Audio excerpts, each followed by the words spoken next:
All right, family, it's Tasha, Mom Bear Prepping. So you already know what time it is. Get your drink, pull up. Let's talk about it. I want to talk about a topic of a specific item that I think is important, or a thing that I think, food that I think is super important to prepare to go without in the future. Now, when I say go without, okay, so everybody right now is talking about food, right?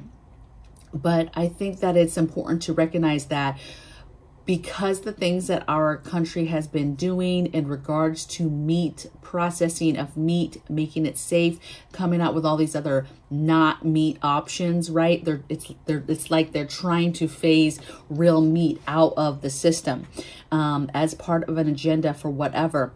My thing is, we love meat. I love meat. I preserve meat. And so I think it's important that you start preserving meat if you are a meat eating family. If you're not, cool. I have no judgments whatsoever. But if you are, start preserving meat like crazy so that you can have that on your shelves long term, and you can continue to have that. Even if you have to ration yourselves because you want the meat to last, do that. I remember, I don't know, maybe a year and a half ago, bacon was like through the roof. It was like $12 a pack. Well, I had preserved it before that, and I was still buying packs here and there, even at that high price. It was killing me, but I was just like, oh my goodness. Well, we didn't eat bacon probably for several months. And when we pulled it out, it was like a treat, okay? When I pulled out a package from the freezer, it was a treat. It was a special occasion. Like, whoa, Mom, we haven't had bacon in a long time. And we are a meat-eating family, okay? And I'm not going to say we have bacon all the time, but we definitely had bacon as part of our normal rotation of different breakfasts to have throughout the month, right? But that scaled back a lot. And that might be something you do yourselves later when you get to that point. But right now is the time where you can still get meat, you can still get things. Inflation's through the roof, and it's not getting any better, and it's going higher, and it's going to get bad, okay? We will get to the point where you will go to the store and you will just be like, I can't do it. I can't pay that price for meat. No matter how much you like meat, want meat, you're not going to pay the price that it might possibly get up to. So my point is, get meat, get it now, and preserve it to make it last as long as possible in your home. Okay. So how to get and basically preserve meat. So first thing I have is, and I have, let's see, 1, 2, 3, 4, 5. I have 6 things for you guys today. First thing is buy fresh and preserve it. So I'm talking store-bought, buy it fresh. Start with your favorite meats, okay? The meat that you and your family eat a lot. If you guys eat a lot of chicken in your household, start with chicken, right? If you guys eat a lot of beef, a lot of ground meats, get those and preserve them. You can dry them out, make them jerky. You can just basically get meat and just freeze it and keep it that way, and preserve it that way. Pressure canning. Pressure canning is awesome because if you pressure can the meat, then it's good on your shelf for years and years, okay? It's different than freezing. Freezing possibly can be good for years and years, but you come across freezer burn, you run the risk if you lose power, and then you lose that meat if you can't can it fast enough, or if you don't have an option to can it. That becomes really dangerous because you lose money. So pressure canning to me is one of the best ways to get your meat, process it, preserve it, put it on your shelf, good for years and years and years, as long as it doesn't, the jar is not compromised, right? You did the process right, and the jar is not compromised. Dry freeze it. If you're blessed enough to be able to afford a freeze dryer, then freeze dry your food. Get meat, put it on the trays, freeze dry it. I'm telling you what, if we have one of those, I'd be having that bad boy running every single day with freeze dried meat. I think it's legit awesome. I just love everything about it, okay? Another little tip, get your meat, make your meals, make your soups, stews, whatever you're going to do, and then put it in a baggie and freeze it, okay? Or make your soups, make your meals, pressure can it, and get your meat on the shelf that way, okay? I cannot stress enough that you are going to get to a point where you're not going to either be able to get meat, meaning it's not there, or it's there, but it's so crazy expensive that you cannot afford it, okay? Next thing I have is buy fresh and preserve it. Okay, Tasha's like, You just said that. Now I'm talking about local farmers. Literally go in your phone, Google right now, near me, local farmers near me. Local farmers that sell meat near me. All types of people will come up, farms, all types of stuff. You'd be surprised if you live in a city what will pop up on your outskirts of your town, okay? There's farmers all around you. Yes, they have to sell at a certain price, right, so that they can make money, so they can continue to do what they do. But I promise you, it will be some of the best meat that you've ever bought, okay? So do that. Google, see what's up. I don't care if you live in a city or a town and you're like, no, there's not really any farmers here. You're gonna be surprised about what is around you, okay? Find local people who sell eggs and meat, whether that's chicken, beef, pork, whatever it is, okay? There's companies that you can subscribe to and get meat every month, or those places you can subscribe to a local farmer, like, hey, I want to buy half a cow every whatever months, right? Start those relationships now too with your local farmers, because at some point, if stuff is shut down, people are going to get smart and be going to them. And if you've already got a rapport, you already have a relationship, you were a prior customer to everything going to shit, then you have that already with them. And then that makes you have a better chance of continuing to have that relationship with them and continuing to have the opportunity to buy meat from them. Whereas those new people may not, because they've got to shut it down. I don't have enough to feed all these other people, and they're just going to continue to serve the customers that have been with them since the beginning, okay? So buy fresh, local farmers, and preserve it. I wrote some, so I said start with your favorites, special occasions, and holidays. Think about that. Truly think about, okay, if you plan on having turkey for Thanksgiving, what happens if we get, that's a long ways from now, we get to there and one, there's no food, there's no turkeys, there's no nothing. Get some turkeys now on the off season, right? Pressure can, pressure can the meat, right? You can pressure can the turkey actually in the pressure canner, cook it in the pressure canner, let it fall off the bones, put that in a jar, pressure can that meat, okay? So that is preserved in that can. Take all the broth, preserve the broth, and have turkey broth that you can then take out and make delicious homemade gravy from, all this stuff, okay? It's super important that you think ahead of the things that you and your family might need. Get those things now, again, to either get ahead of shortages, the non-existence of something, or inflation, okay? And Thanksgiving is a perfect example of that. You know, make sure you have all your fixings for Thanksgiving now, right? Even if you don't have a whole lot of money, Thanksgiving is one of those things outside the turkey that for $5, you literally can get all the fixings, right? A can of this, a can of that, a box of that. It's fairly cheap, right? $1. Get those things, put them in your thing.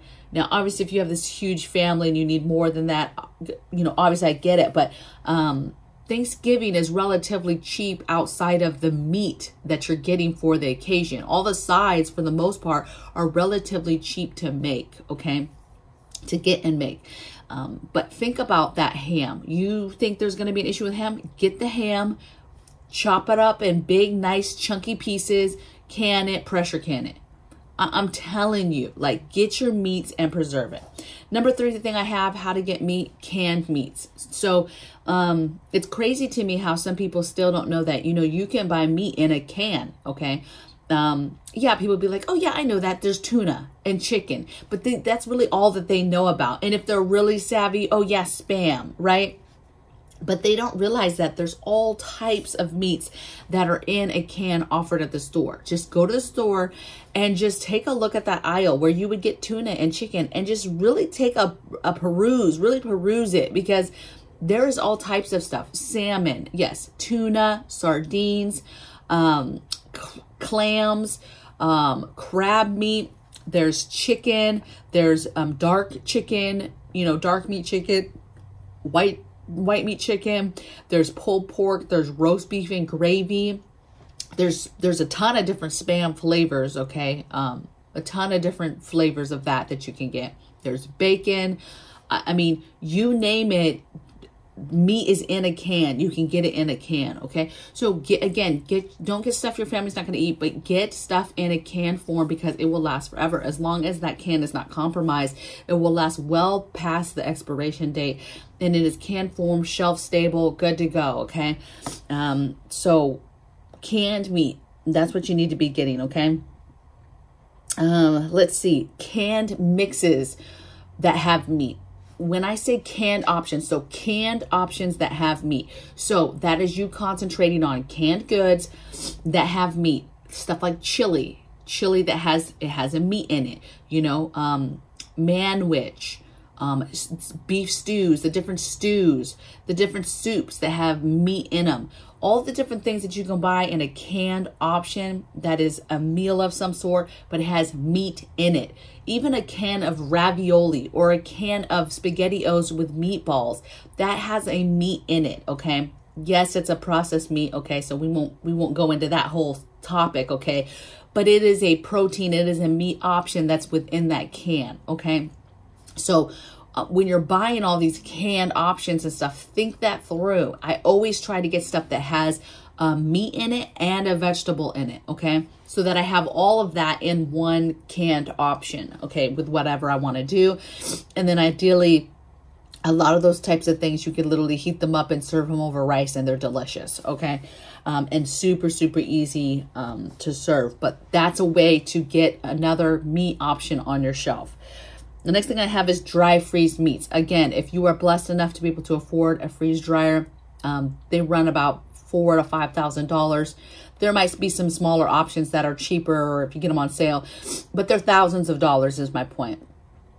If you can get a freeze dryer, get your hand on a freeze dryer and start freeze drying meat, that would be awesome. However, if you're not like us, you can purchase freeze dried meat. So you can buy number 10 cans from all types of companies with freeze dried meat, right?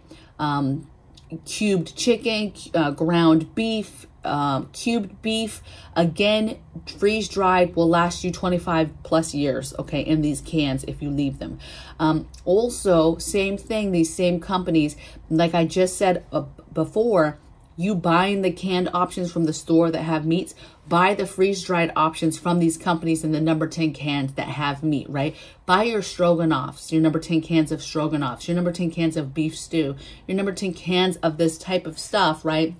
Chicken Alfredo, whatever, so that you have these other options that are freeze-dried. This food that has been processed and freeze-dried and will literally last 25 years on your shelf, okay? This is for long-term storage, but this is a way to get meat on your shelf for years, decades to come, okay? So that if something happens, you can still be eating some kind of meat, okay? Next thing I have is grow it. Grow it. You can't grow meat. Okay, listen, I'm talking about grow it in a couple ways. One, there's other protein options that you can grow, right? Some beans, different things, right? What I'm really talking about is grow it, and that's animals. Get your chickens, your turkeys, your quails, your rabbits, your pigs, your cows, your goats, whatever it is that you can afford and have on your property. Get it. I understand. I get it. If you're in an apartment and you're like, I absolutely can't do it, then you absolutely can't do it. Even though I know people who have quails inside of apartments, okay? So just know that get something, okay? If you have any sort of backyard, you have a garage, you have whatever, man, get you a couple chickens or get some quails. Whatever it is, get some food, okay? Get some little rabbits. Doesn't take that much space, some little meat rabbits. You can use their poo for the garden, right? Making your little compost with it. There's just all types of benefits of having animals like that, having meat animals like that, okay? Of course, you have to get your family used to that idea. If you're starting from scratch, you've never done that, or you're in a suburban area, but there is options you can do. Look up the laws, look up what you're allowed to do, which you are, you know, there's a lot of suburban type areas that are allowed to have chickens. If you just look it up, there'll be a count, right? There'll be a certain amount you can have, or hey, can't have any roosters, or can only have so many hens, or whatever, but there is laws, there is rules. So look it up for your area and see what you're able to do and get your meat options started. We can't wait. We've got this whole septic thing that's going to get taken care of this summer. A couple more months before they can come out here and do that. But that's a huge adventure in our backyard that they're going to just be taking over our whole backyard. And so we're waiting to get chickens until that is done. So we won't be getting anything ourselves until late summer. And we're just hoping that that's not too late. Okay. Because it might be. Okay, last thing is other proteins, right? I'm talking about meat. Absolutely. If you guys eat meat in your family, you need to be getting meat and preserving it, but there's other protein options. Think about if it comes from an animal, then it's probably protein, right? Eggs, dairy products. There's other proteins. A lot of people stock up on protein powder just so that they can ensure that they're going to have another option for protein that they can stockpile. Legumes, beans, lentils, peanut butter. What else do I have here? Beans, I mentioned, nuts. There's just all types of options out there. That's not an all-inclusive list, you guys. Just all types of options for other protein to make sure that because it's going to be important. First of all, the overall thing is it's going to be important to be able to continue to maintain protein in your diet, right? And how do you do that when we're going into a season, where we're going into a situation where we're preparing for famine? We are preparing for there to be no food, for the food to run out or to be extremely low, for there to be some sort of government system that comes in and rationing happening. And how do you continue to feed your family? How do you continue to keep food on the table when there's no food to be bought at the store? Okay, that's going to come down to what you have put away in your home. That's what it's going to come down to. And so putting away protein is extremely important. You know, you've got to get that. It's got to be in your diet. I shouldn't say it's got to be in your diet, because there's a lot of people that don't do that. Okay. But think it through. Think about what you guys eat. Get it. Figure out how you can preserve it. Okay. And if you're confused of how to preserve it, so very first thing that I started with preserving food, you guys, outside of like buckets, Mylar, just putting food up in general, was pressure canning. And I started with meats. The very first thing I pressure canned was beef stew. Okay. Raw meat in the jar. Learning how to pressure can is the very first thing. And it's so delicious. Okay. We're almost out of it. Okay. I think I might have 2 more jars left of it. We ate the crap out of it.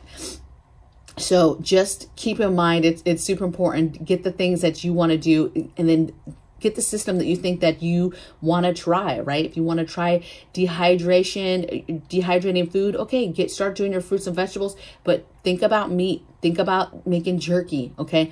Think about vac sealing that jerky and then freezing it. You know, vac sealed jerky will last possibly a couple months. If you put it in the freezer, even longer.